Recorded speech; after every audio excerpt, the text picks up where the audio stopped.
Greetings, travelers. My name is Nick Murphy. And my name is Satchell Like a Bag Drakes. And welcome to Cinephilia Anonymous. We're going to take you on an interstellar adventure through the darkest corners of your mind to unlock your hidden passion for cinema. Your passion. It's going to be great. Cinema. That was great. Wonderful. That was really straightforward and ominous. I liked it. Right, yeah. So this week we're... It also reminds me of like those Light FM, like, we're here to soothe your mind. Open up your minds. Like, your mind's eye is now flying over the interstellar planetary. That's great. We took that very seriously. I like that. Yeah, we're serious here. Yeah, exactly. All right. So this week we're going to be discussing Her by Spike Jonze. It's a movie that came out in 2013 recently. You know, too, Satchel, like, let's talk about, so this is our first one. Like, let's talk about what the show is going to be like and what people can expect, maybe, before we jump into the movie. Sure. All right. Go. We're two dudes who like movies. Yeah. And we're going to talk about movies.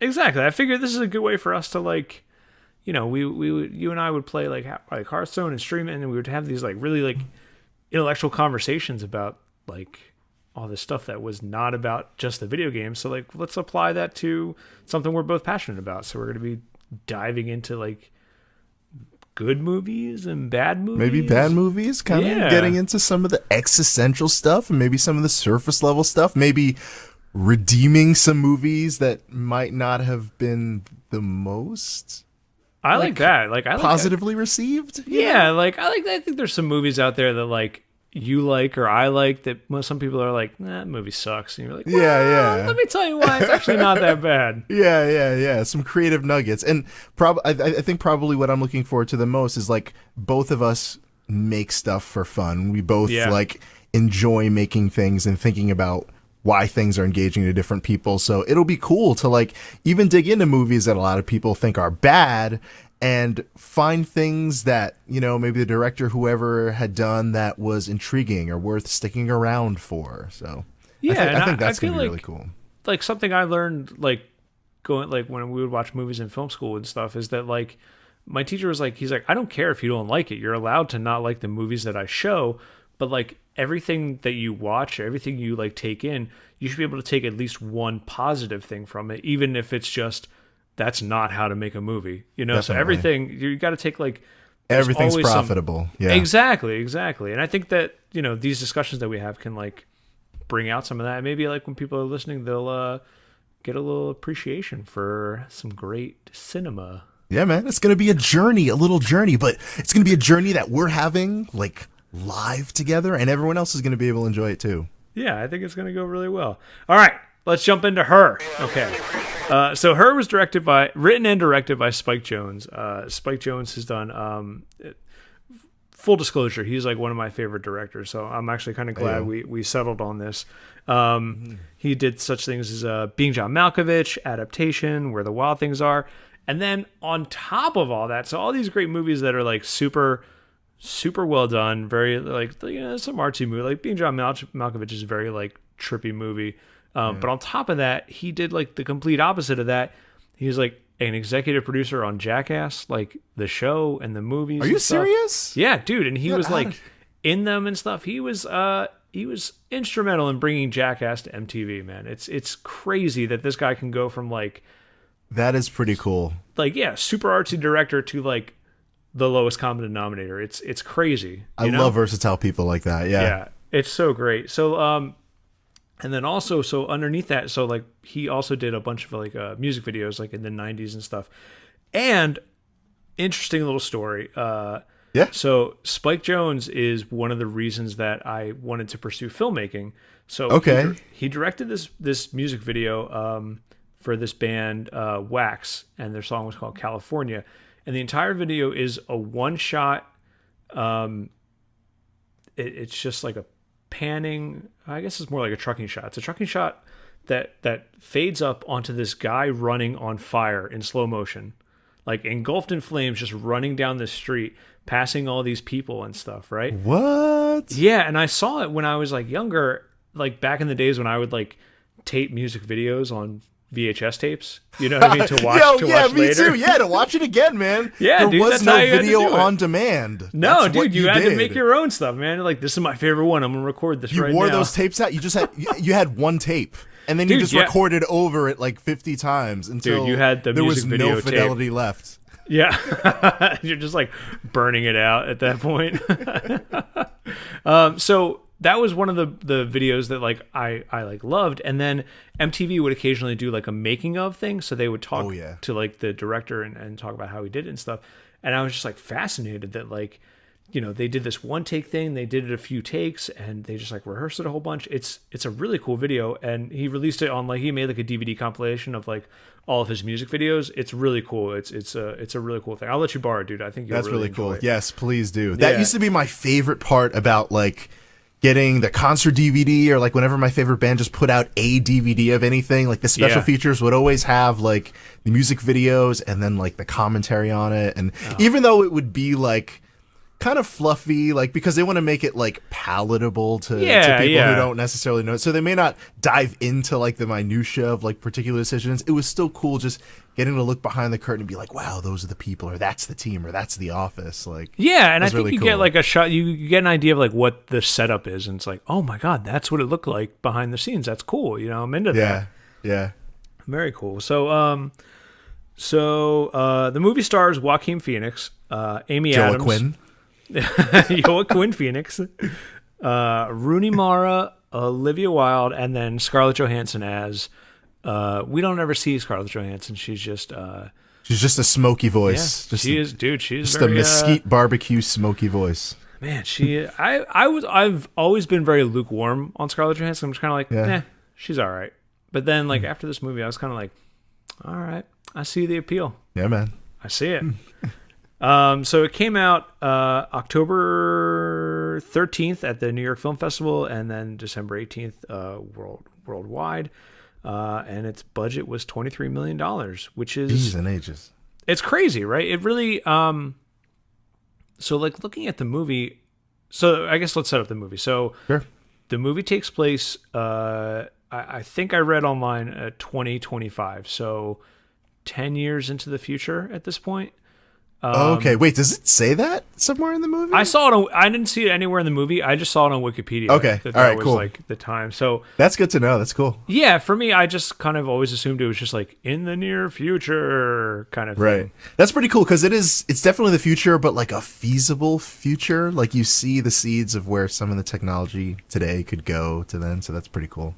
Yeah, you know, with like some future movies, they kind of just take it and like go far with it. This is just like, this really could be like 5 years from now. You know what I mean? I think we're at to that point where sans high-waisted pants. I don't know if that'll catch. Oh, it could catch. Oh, it could catch. I don't know. Dude, I made a note. This is my note. I made a note in here. It was like, I was talking about something. I was just like, I feel so awkward when Amy. We'll get to that later. But then my like next note is like, also pants are so high. It did make me want to have a mustache, though. I will say that. I'm like, man, a lot of people rocking that mustache. I kind of want that. I love it. It was just 0 Fs. I love that. Yeah, dude, it's so good.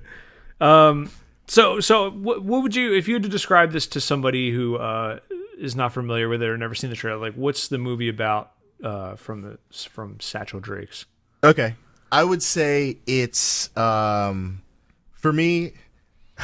I'd probably overread it when I explain it. Okay, so it's a movie. It's all right. So it's a movie starring Joaquin Phoenix, right? That takes place in the future, and it's ultimately for me like commentary on the human condition in the face of technology, like commentary on like the dynamics of a relationship and like what a relationship is and how unique it is to humans and humans alone, and how technology can and can't fill that void, which seems so relevant in a world where like technology is such a big, I mean, and I hate to sound like that 30-year-old man, technology these days or whatever, but seriously, like on a serious note, like technology, we wrap it, or at least like companies like Facebook, like with social networks and things like that, like these companies, their biggest and most compelling marketing strategy is wrapping technology intimately with a story, telling a story. Even Apple's new campaign, like, what will your verse be? Like, it's all about technology enhancing or like chronicling the things that you're doing in your life that mean the most to you. And it's usually like relationships with other people. So it's cool to see someone take that, and whether it's satirical or whether it's hopeful or whether it's like, I don't know, like really cynical, like take that belief to its furthest extent and then just let it play out, you know, in a way that's realistic or whatever. Yeah, no, I agree 100%. It really is about how technology changes the human relationship with each other and almost like with themselves as well. Like for as much as this movie is about one guy alone kind of thing, like it's one guy alone talking to an imaginary friend, if you want to like simplify it. You know what I mean? Yeah. But like at the same time, it studies his relationship with himself as well as with the people around him, and like how technology works in all of that. It's so crazy to think that like so do you think this is like a projection of where we'll be? Like, is this like a projection of how technology integrates with us, or do you think this is kind of like, that's an interesting way to look at it, but I don't think it's going to be like that? You know what I mean? Like, which way on the fence are you for this? I think some people, I think a lot of people would pin it as maybe too like sensationalist. Like, all right, this is taking it too far. Like, it's kind of outside of realism. I say there's a lot of different moments in the film that we can get into that are very real, or that are real, like struggles right now. Like, cause one thing that the movie kind of plays on, especially with romance, is like there's this desire to connect with people in an intimate way. Like, everyone has a desire to connect with someone or something in an intimate way, or like they see like what they think is a perfect relationship. They have a romanticized understanding of relationship and they want to be a part of it. And what this movie does in a lot of different scenes is it will show how that desperation kind of plays out with the way that people interact with technology. And there are some things that are like really feasible, and I think that's what made this movie so memorable. Yeah. No, I agree 100%. But not everything necessarily, you know what I mean? Like, maybe there's some things that are taken too far. Like, it's definitely jarring. It's definitely jarring in those moments where, I mean, can we just jump in, I guess? Yeah, jump in. Yeah, do it up. Yeah, sure. Like, I mean, especially, it's really jarring in certain points in the movie where people do have, or like desire to have deep, like layered relationships with their technology. Yeah. And no one around them is like, what? Yeah, like that. Nobody is like, that's not there. There's the only person who is like that in the movie is the ex-wife. The Joaquin Phoenix's ex-wife, Rooney Mara. She's just like, you are having a relationship with your computer, whereas like everybody else in his life, and it's interesting that she's the only one who sees that, because he's like divorced himself. He's literally divorced himself from her, and like her in his circle, and like everybody else that he surrounds himself with is like okay with it. Like my favorite part in the movie is he just gets done with Rooney Mara, and she's like, oh, you're having a relationship with your computer, and she's like dismisses this whole experience that he's had, and then he goes to work, and Chris Pine plays the secretary, and he's great. Yeah. Oh my gosh, he's so good. It's nice to see him in that role. Yeah. Yeah, and he's just like for as friendly as he is on Parks and Rec, he's even more friendly in this movie. Yeah. And it's great because he's just like, hey, this is my girlfriend. I just talked to your girlfriend. She's great. Why don't we all get together? And like Joaquin Phoenix, he's like really embarrassed. He's like, I mean, she's an operating system, and without missing a beat, he's just like, yeah, okay, let's go to Catalina. It'd be great. It'd be a lot of fun. Yeah, that was so. Like, he's like I feel like there's a lot of people who are just progressive about it, and they're just like, yeah, whatever. We're gonna have fun. It's gonna be not gonna be a big deal. Yeah, but then there's also like these weird social things too. Like, there's these shots of Joaquin Phoenix just kind of like walking around, and he sees some people like interacting with their OSs like the way he is, but then he also sees like other people who are having like, I don't want to say real relationships, or I'm trying to think of a better way to phrase that.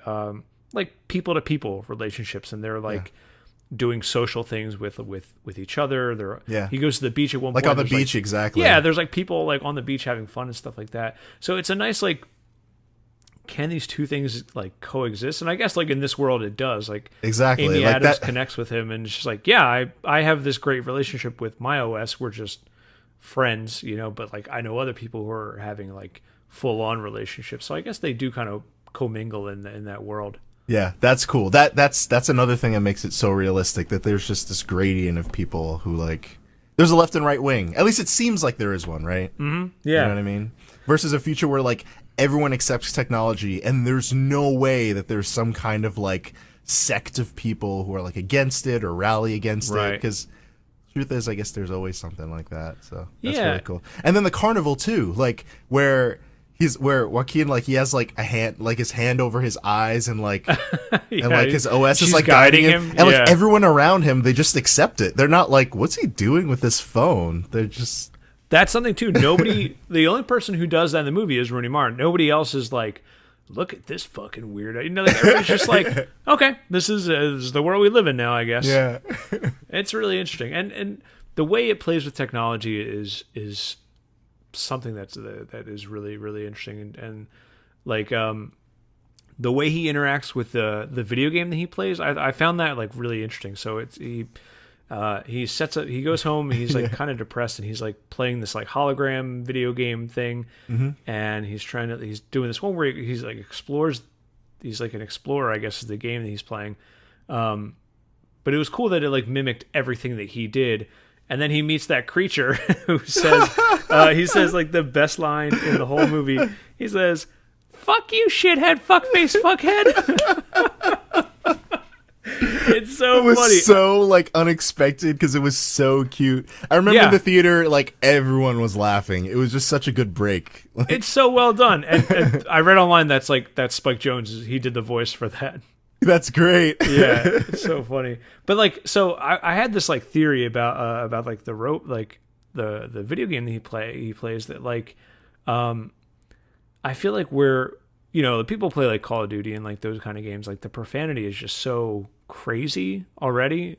And this coming from a guy who like curses like a sailor on, on the show. But like that, like I feel like at some point those people grow up and make video games, and they've kind of like incorporated like, well, this is how everybody talks, and we talk like that in video games already. So let's just make a video game that has that kind of profanity, and the character talks like that. It was just this weird moment where it was like, that's a weird like video game moment kind of thing. Yeah.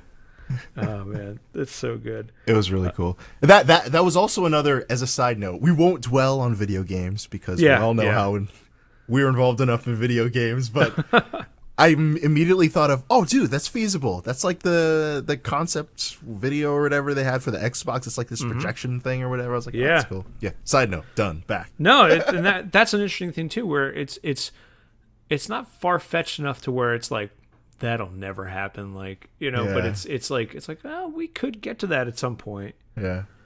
Even the way they kind of like talk about the way he kind of brings up video games, and no one's like, ew, is like very like progressive in a kind of way. That's something I want to talk to you about too. So in the movie, he goes on this blind date who winds up being Olivia Wilde, and they're having drinks and they're having fun and stuff like that. And then he's talking about it cuts, and then he's just like mid conversation talking about this video game.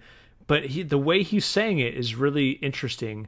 He's like, so I'm running around and I'm trying to find the way out, and I find this little guy, and he's talking about it like very like personal, like he's experiencing that. And then she relates this story of something that happens like in real life. It was just like a weird dynamic, but she doesn't like, oh, that's a video game, right? She didn't even stop, or like she wasn't even like bored, or like, oh, you're one of those. Like she was just, it was very interesting. Yeah, it was interesting that both are accepted, and I wonder if it like says something about his character. Like that shot of him actually playing the game is so telling. You know he's what? Just like, ugh. That has to be intentional, because even thinking about like his best friend who goes through the divorce, like she works at a game company and she's a game designer, and like the content of the game that she's making, where like you're a mom and you have to impress all the other moms or make the other moms jealous of you by raising your child well. Like, yeah, there is like this meta narrative where like you're like, this could be taking it too far, call me out, but where you're like living in this future where like even simulation of like real life things as trivial as that are like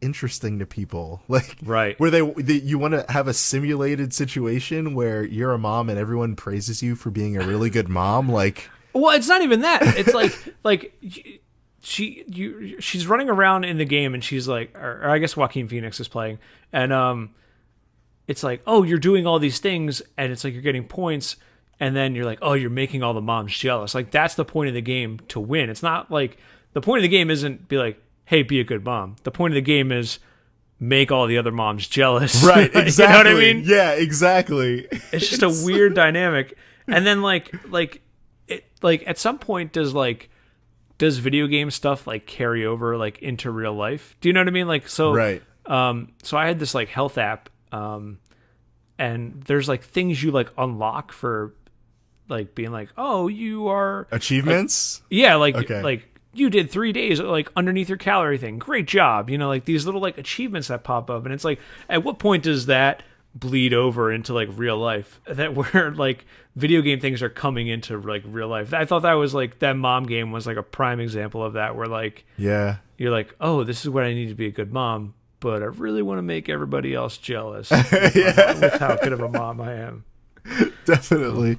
So do you use that health app faithfully? I'm curious to know if like people use that. I never really gave it a chance, but like, I mean, I use Nike Run or whatever. Right. But yeah. I use this one called Lose It, and that's what like really helped me to like lose a whole bunch, because like, dude, you totally did. I mean, I never really brought it up because I mean, I guess I didn't know you before, but when I see old pictures, I'm like, whoa, you like lost a lot of weight or something. Oh yeah, dude, I was like super huge. Like I lost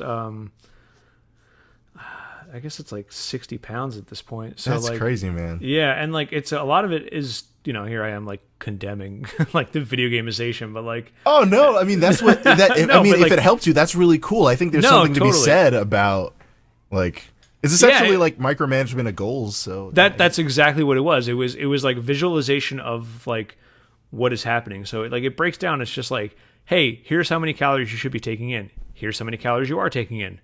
Do the math and make it right, you know. But like having it in front of you like really helped. Like it'd be nice if there was like a HUD in front of you that was just like, you've taken in this many calories and this is how much you've done. You need to like, that's Google Glass, man. Yeah, dude, fix the deficit. Yeah, exactly. But yeah, like it's interesting how technology like works into all their stuff. So I guess if you like simplify the story enough, it's really just a guy falls in love with his computer or like operating system. But you're right. There's a whole bunch that's like way deeper than that. That like, no, that's the better way to say it.